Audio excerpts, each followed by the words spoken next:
Hello, my name is Stephen Kane, and today I'll be discussing beat poetry versus New York School of Poetry.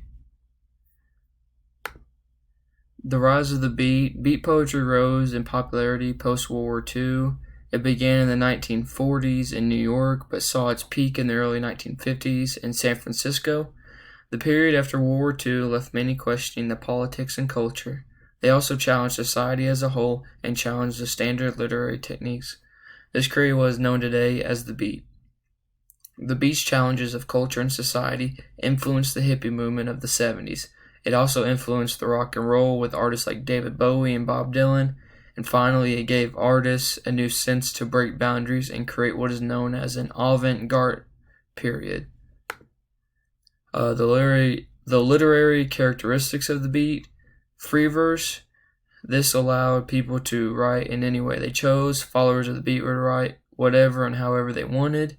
Rebellious tendencies. Beat writers would often challenge politics, society, and mainstream writing styles.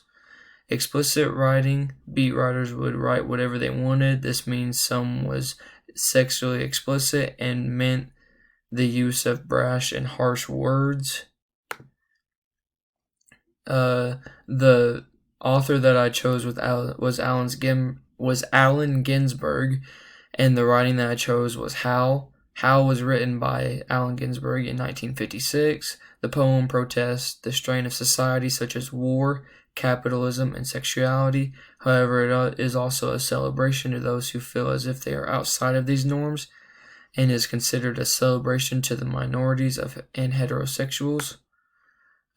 Examining the themes of Howl, one instance of free verse from Ginsberg is when he writes, Moloch, solitude, filth, ugliness, ash cans, and obtainable dollars. Children screaming under the stairways, boys sobbing in armies, old men weeping in the parks. Ginsberg, line 80.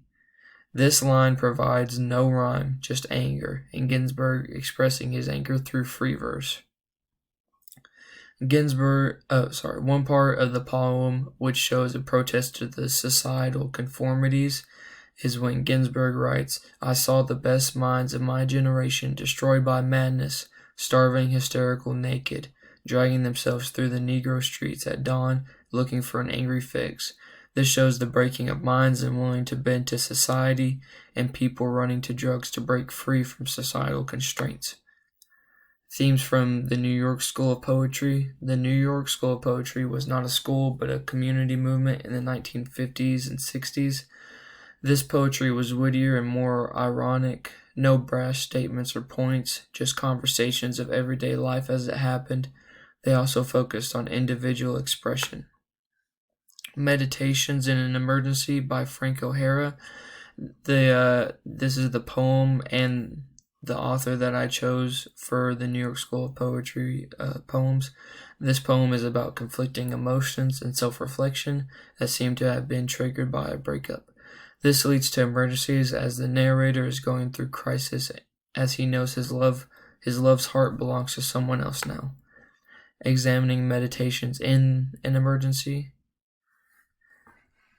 Near the beginning of the poem, O'Hara shows humor when he writes, Even trees understand me. Good heavens, I lie under them too, don't I? I'm just like a pile of leaves. O'Hara, line 10. Even though it is written as an emotional realization, it is shown as humor comparing himself to leaves by being unburdened and free.